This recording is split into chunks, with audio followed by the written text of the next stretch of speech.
Impact കുറഞ്ഞു എന്നുള്ളത് വളരെ പ്രധാനപ്പെട്ട ഒരു കാര്യം. ഇപ്പോൾ പെയ്ത ഈ 339 മില്ലിമീറ്റർ 239 മില്ലിമീറ്റർ മഴയൊക്കെ മലയോര മേഖലയിലാണ് പെയ്തിരുന്നതെങ്കിൽ അതുണ്ടാക്കുന്ന ആഘാതം വളരെ വലുതാകുമായിരുന്നു. ഒന്ന് ഇത് റാന്നിയിലും കോന്നിയിലും ഈ പറയുന്ന പത്തനംതിട്ടയിലും മലശ്ശേരിക്കരയിലും ഒക്കെ ഇത്രയും മഴ പെയ്തു എന്നതുകൊണ്ട് അത്രയും ആഘാതം ഉണ്ടായുള്ളൂ എന്ന് വേണമെങ്കിൽ പറയാം. ഇത് മലയോര മേഖലയിലായിരുന്നെങ്കിൽ കുറച്ചുകൂടി വലിയ ആഘാതം ഉണ്ടാക്കും. രണ്ടാമത്തെ ഒരു കാര്യം, ഇത് പക്ഷേ ജൂലൈ അവസാനമാകുമ്പോഴാണ് കഴിഞ്ഞ 4 വർഷങ്ങളായിട്ട് തുടർച്ചയായിട്ട് മഴ ശക്തമാവുന്നത്. ഓഗസ്റ്റ് മാസം ആദ്യത്തെ 1-2 ഓഗസ്റ്റ് 15 ആകുമ്പോഴേക്കും മിക്കവാറും ഇപ്പോൾ പ്രളയസമാനമായ സാഹചര്യമാണ്. എല്ലാ വർഷവും ഇതിനുള്ള തയ്യാറെടുപ്പുകൾ നടത്തണമെന്ന് പറഞ്ഞു. തയ്യാറെടുപ്പുകൾ ചിലതൊക്കെ നടത്തിയെന്നാണ് പറഞ്ഞത്. നേരത്തെ ശേഖർ കുര്യാക്കോസ് പറഞ്ഞു ഓറഞ്ച് ബുക്ക് വിതരണം ചെയ്തു, തദ്ദേശ സ്ഥാപനങ്ങളിൽ എല്ലാവരും ഒരുക്കങ്ങളെല്ലാം പൂർത്തിയാക്കി. പക്ഷേ ഇതിനും അപ്പുറത്തേക്ക് എന്ത് സാധിക്കും? പ്രഡിക്ഷൻ കൃത്യമായി നടത്താൻ പറ്റുന്നില്ല എന്ന വലിയൊരു പോരായ്മ ജനങ്ങൾ പ്രതീക്ഷിക്കുന്നില്ല. കാരണം നമ്മൾ മിനിഞ്ഞാന്ന് വരെ മഴയില്ല. കാരണം 2 ദിവസം മുന്നേ വരെ നമ്മൾക്ക് ഇവിടെ റിപ്പോർട്ടർ ചർച്ച ചെയ്തത് എന്താണ് സാർ? മഴയില്ല, വെള്ളമില്ല, ഡാമില്ല, കറണ്ടില്ല. കാരണം എലിനോ പ്രതിഭാസമാണ് എന്നൊക്കെ നമ്മളങ്ങ് കാലാവസ്ഥ കേന്ദ്രം തന്നെയാണ് ഇതൊക്കെ പറയുന്നത്. ഇന്ത്യയിൽ എലിനോ പ്രതിഭാസമാണ്, അതുകൊണ്ട് കേരളത്തിൽ വലിയ രീതിയിൽ മഴ കുറയും എന്ന് പറഞ്ഞ് അതിൽ മാത്രം പിന്നെ അങ്ങനെ ഒരു എലിനോ പ്രതിഭാസം വരികയും മഴയില്ല എന്ന് തീരുമാനിച്ചിരിക്കുന്ന സ്ഥലത്ത് പൊടുന്നനെ ഇങ്ങനെ മഴ പെയ്തു, ഒരു രാത്രി ഒലിച്ചു പോകുന്നു. ഇപ്പം നമ്മൾ ഈ അപ്പർ കുട്ടനാട് ഭാഗത്തേക്കൊക്കെ വെള്ളം കാര്യമായിട്ട് എത്തിയിട്ടില്ല എന്ന് എനിക്ക് തോന്നുന്നു, എത്തുന്നേ ഉള്ളൂ. അപ്പം അവിടെ ഈ റാന്നിയിലൊക്കെ അപ്പം ആ ഒരു അമ്മച്ചി കട നടത്തിക്കൊണ്ടിരുന്ന അമ്മച്ചി പറയാണ്, ഇന്നലെ രാത്രി ഞങ്ങൾ 11 മണി വരെ കടയിലുള്ള സമയത്ത് പ്രശ്നമില്ല, മനസ്സിലായി, രാവിലെ 4 മണി ആയിക്കുമ്പോഴത്തേക്കും മുഴുവൻ വെള്ളം കയറി മൂടിയിരിക്കുന്നു എന്നുള്ളതാണ്. ആരെങ്കിലും പ്രതീക്ഷിക്കുന്നുള്ളൂ? രാത്രി വരെ പ്രതീക്ഷിക്കാതെ നേരം വെളുക്കുമ്പോൾ വന്ന് നോക്കുമ്പോൾ കണ്ണെത്താ ദൂരത്ത് ഇങ്ങനെ വെള്ളം പരന്ന് കിടക്കുകയാണ്. ഇതൊക്കെ എങ്ങനെയാണ്? ഞാൻ പറയും ഇതിനൊരു പ്രിക്കോഷനൊന്നും ആ അർത്ഥത്തിൽ ഇല്ല കേട്ടോ. അതിനെന്ത് പ്രിക്കോഷനാണ് എടുക്കുക? നമ്മൾ രാത്രി കിടന്നുറങ്ങുന്ന സമയത്ത് മഴയില്ലായിരിക്കും, നേരം വെളുക്കുമ്പോൾ മഴ കൊണ്ട് പ്രളയ ഒരു ഇതിലേക്ക് വരികയും ചെയ്യുക എന്ന് പറയുന്നതൊക്കെ എങ്ങനെയാണ് പ്രെഡിക്റ്റ് ചെയ്യാൻ കഴിയുക? ഇപ്പം ഞാൻ നേരത്തെ സജോ റിപ്പോർട്ട് ചെയ്യുന്ന കണ്ടില്ലേ, കാരണം അവിടെ വീട്ടിൽ കിടന്നുറങ്ങുന്ന സമയത്ത് മഴ ഇങ്ങനെ പൊട്ടിയൊലിച്ച് വരും എന്ന് പ്രതീക്ഷ ആരെങ്കിലും അവിടെ കിടക്കത്തില്ലല്ലോ. കാരണം മലയോര മേഖലയിൽ താമസിക്കുന്നവരുടെ ഏറ്റവും വലിയൊരു പ്രശ്നം എന്ന് പറയുന്നത് അവർക്ക് ഒരിക്കലും അതൊരു മേലയിൽ ഒന്ന് പൊട്ടിയൊലിച്ച് വരുമെന്ന് വിശ്വസിക്കില്ല എന്നുള്ളതാണ്. അവർ എപ്പോഴും പറയുന്ന കാര്യം, ഞങ്ങളുടെ ഗ്രാൻഡ് ഫാദറിൻ്റെ കാലം തുടങ്ങിയില്ല, മുത്തച്ഛൻ്റെ കാലം തുടങ്ങി ഞങ്ങൾ താമസിക്കുന്ന സ്ഥലമാണ് ഇത്, സംഭവം നടന്നിട്ടേ ഇല്ല.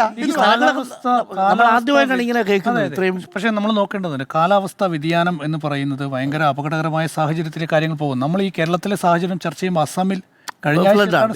അസമിൽ എന്തുമാത്രം പേരാണ് മരിച്ചത്, മരണമോ, എത്രത്തോളം വീടുകൾ പോയി, എത്രത്തോളം ആളുകളുടെ സമ്പത്ത് പോയി, എത്രത്തോളം ആളുകളുടെ സ്വപ്നങ്ങൾ തകർത്തിട്ടുണ്ട്. 2013 ഉത്തരാഖണ്ഡ് ഫ്ലഡ് നമുക്കറിയാം, എത്ര അണക്കെട്ടുകളാണ് തകർത്തു പോയത്, എത്ര വൈദ്യുത പദ്ധതികളാണ് തകർത്തു പോയത്. അപ്പോൾ കാലാവസ്ഥാ വ്യതിയാനം എന്ന് പറയുന്നത് വളരെ ഗൗരവമായി കാണേണ്ട ഒരു കാലത്തു കൂടിയാണ് നമ്മൾ സഞ്ചരിക്കുന്നത്. അപ്പോൾ അതിനനുസരിച്ചുള്ള നടപടികൾ, മുന്നൊരുക്കങ്ങൾ, ജാഗ്രത, ഇതൊക്കെ തന്നെ ഒരു സർക്കാർ സംവിധാനത്തിൽ ഉണ്ടാകണം. നമ്മൾ ഈ കാലവർഷം വരുമ്പോൾ ഇതുപോലെയുള്ള ദുരന്തങ്ങൾ, ഇതുപോലെയുള്ള മഴക്കെടുതികൾ ഇതൊക്കെ മുൻകൂട്ടി കണ്ട് ഇതുണ്ടാകാതിരിക്കാൻ എന്തൊക്കെ ചെയ്യണം? അതിനനുസരിച്ച് പ്രകൃതിക്കനുസൃതമായി നമ്മൾ ഓരോ വികസന പദ്ധതികളായിക്കോട്ടെ, നമ്മുടെ നിർമ്മാണ മേഖലയായിക്കോട്ടെ, ഇതൊക്കെ തന്നെ ആ രീതിയിൽ മുന്നോട്ട് കൊണ്ടുപോകാനുള്ള ജാഗ്രത വേണം. അപ്പോൾ ഇത് നമ്മൾ 2018 നമ്മൾ കണ്ടു. അതിനുശേഷം നമ്മൾ ചൂരൽമല മുണ്ടക്കൈ ദുരന്തം കണ്ടു. അപ്പോഴാണ് നമ്മൾ ഇപ്പോൾ മേപ്പാടിയിൽ വീണ്ടും ലാൻഡ് സ്ലൈഡ് കണ്ടത്. ഇത് അവസാനിക്കുന്നില്ല.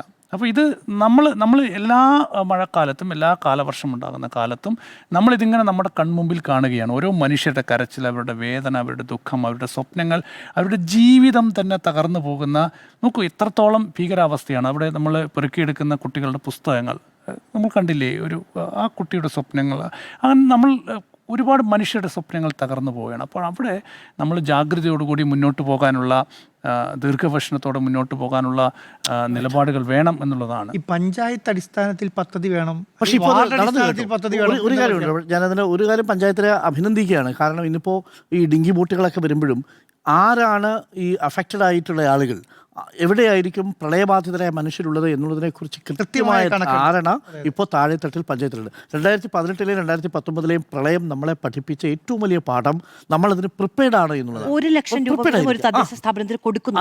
ഒന്ന് മാത്രമല്ല, 1 ലക്ഷം രൂപ പ്ലാനിന് വേണ്ടിയിട്ട് 1 ലക്ഷം സാധനങ്ങൾ വാങ്ങാനും കൊടുക്കുന്നുണ്ട് കേട്ടോ. ഇത് അവിടുത്തെ ഈ ഷെൽട്ടറുകൾ തുടങ്ങാൻ വേണ്ടിയിട്ട്. അതായത് നിങ്ങൾക്ക് ഈ ജൂലൈ മാസം മഴ പെയ്താൽ നാളെ രാവിലെ ആകുമ്പോഴേക്കും ബ്രേക്ക്ഫാസ്റ്റോടുകൂടി ഷെൽട്ടർ ഓപ്പൺ ആക്കാൻ പറ്റുന്ന രീതിയിൽ നമ്മൾ റെഡിയാണ്.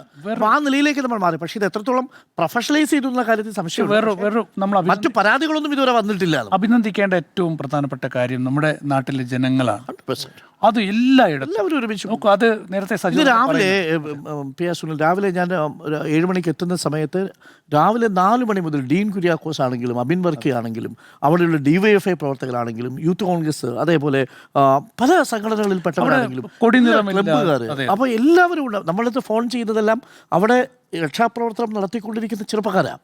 അപ്പോൾ അവർ ഇറങ്ങുന്നു എന്നുള്ളതാണ് വളരെ പ്രധാനപ്പെട്ട കാര്യം. എന്നൊരു ദൃശ്യം കണ്ടു കേട്ടോ. ഇപ്പം രാത്രിയാണ്, ടോർച്ച് അടിക്കുന്ന വെള്ളത്തിൽ നമുക്ക് കാണാം കഴുത്തിനൊപ്പം വീടിന്റെ ഉള്ളിൽ വെള്ളമുണ്ട്. അവിടെ ഒരു കുഞ്ഞിനെ തോളത്തെടുത്ത് വെച്ചിട്ടുണ്ട്.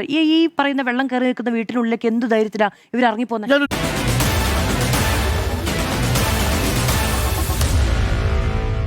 Meet the editors.